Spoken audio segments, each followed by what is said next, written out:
Hey, Sean Chandler here. As it turns out, I am out of town to go to a wedding that is later today, so I won't be doing a lot of my normal updates, my live show tomorrow. I'm a little bit behind on some movie news, and I have not done as many movie reviews as I would normally do on a Thursday, Friday, and a Saturday.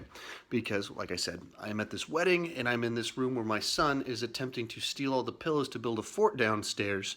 But at the same time, I am at a fun house that has a gun closet right upstairs, right outside of my room.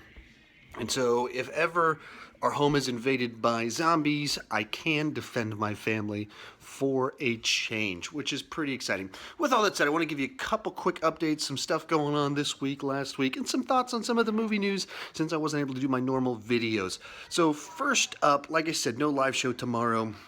No movie reviews until probably Monday or Tuesday, so just behind on my normal stuff. Second thought, I had several different collaborations with some people go up on other channels. My third part of my Hobbit trilogy review series with Durbin over at Durbania is up. Go check that out. We had all kinds of fun talking about that very overbloated trilogy of movies. Second one is I did a video with Vegebomber over on his series. I did post a couple videos of him on my channel, but the one we did for his channel is up on his channel. Put the link in the description below. Go check that out. Subscribe to each of their channels, like, comment, all that fun stuff that builds community and helps you make new friends. With that in mind, wanted to talk about a couple of things going on in the movie news type stuff. Actually, one more thing before I get to that, more house cleaning. Actually, walking and talking while trying to not trip on things and trying to get your son in the background doing silly things is a little bit more difficult than you might think it would be. But I'm about to hit 800 subscribers. Thought I'd do another Q&A. Those are a lot of fun. I wasn't going to just because I just did one and I kind of flew through the 700s pretty quickly, but they're fun. So, hey, why not ask your questions below? Love to know what you have in mind, what questions you have. Let's make it interesting. The last one was pretty cool, so hopefully this one will be as well. With that said, I'll talk real quick about a couple of things in the world of movie news over the last few days that I have not covered yet. So the first one that kind of came up is that there's rumors that Mel Gibson is in talks to direct Suicide Squad 2 and that he's getting familiarizing himself with that material. Now, if you know anything about Mel Gibson's directing career, personal life, the way Warner Brothers handles stuff, or Mel Gibson's comments about comic book movies, in particular Batman v Superman, you know just how hilarious and bizarre of a piece of news this is. Just on the simple fact of the matter, he doesn't just do franchise movies. He's never done a franchise movie. After he won a bunch of Oscars for Braveheart, he took 8 years off, and the next movie he came back to do was Passion of the Christ. Like, he's not looking to be like this big mainstream director guy. So maybe in light of personal life, being blacklisted by Hollywood and trying to make a comeback, perhaps he's having a change of pace and would be more interested into things like that. But at the same time, given that he's known for really angry outbursts, they're known for being infuriating and running off directors and not being able to work with anyone, meddling, all kinds of other things that don't put them in a great positive light. How does this seem like a good fit? Even if you just take, so Mel Gibson's a phenomenal director. Even looking at the stuff that he does, why would anyone think that this off the surface level would be a good fit on that level, based off the type of projects that he picks to do, which are like personal projects? Why would this seem like a good fit? And he doesn't seem like someone you micromanage, so why would that seem like a good fit?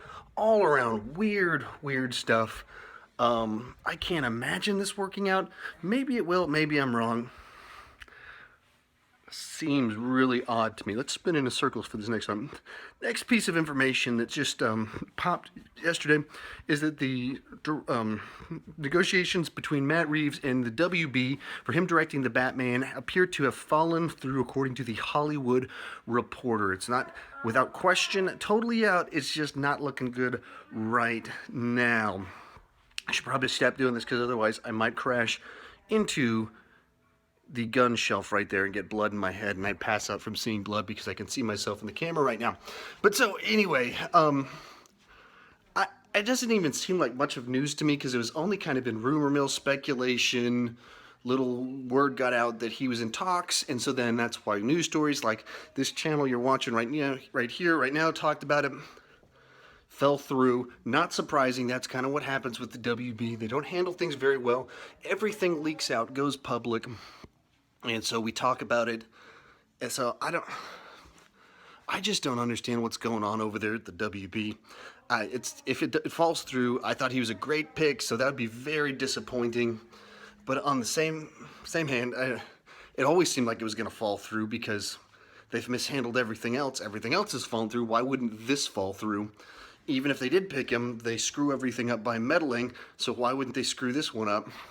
So I don't know how you have so many leaks, so much information getting out, so much bad buzz surrounding everything.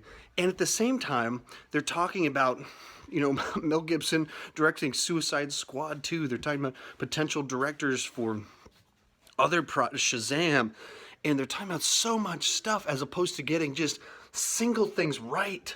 That's what they need to do. Narrow in, focus in on one or two things, get that right, and then move on to the next thing when you have success. The MCU came right out of the gate, and they had Iron Man, and Hulk came really quick after that. But there was other stuff involved in that, and they were only loosely connected to each other through like one little post-credit scene type deal. They weren't trying to build the cinematic universe the way they do now with how interconnected they are. They built to that for the most part. That entire first batch of movies was pretty. They're standalone movies with little single scenes tying them together, or single characters tying them together. WB is just trying to do all of it at once, tie it together all at once, and it's just not working. The way they're handling all of it seems bad. I don't know how anyone, people keep saying, hey, chill out, this is coming together. Hey, wait, Mel Gibson's a great director. Matt Reeves is a great director. We don't need to get, yeah, we do need to worry about it because WB is the common denominator on all this, and they're the problem. They're the trouble. Hiring Ben Affleck wasn't a problem. Hiring David Ayer wasn't a problem. I don't think hiring Zack Snyder was a problem. It's all the other stuff going on. WB is the common denominator in all of it. They're the ones screwing stuff up. I don't know who's at fault. I don't know who's the name that needs to get fired, but they're screwing stuff up. Anyway, a few more people have showed up here, so I should probably get going. So let's close this out with one final windmill shot. But yeah, if you got any questions, throw them in the comments section. If you got any thoughts on the WB and their non-stop discussion of new directors for projects, tell me below what you think about them. Let's have a great conversation. I'll try and keep in contact with you. I'll be at a party. I don't really like to talk to people, kind of introverted and shy. So being in a... What's he doing? Oh, he's back. So being at a party with lots of people, I'll probably be on my phone responding to comments. So please join me in the conversation, and thank you for watching.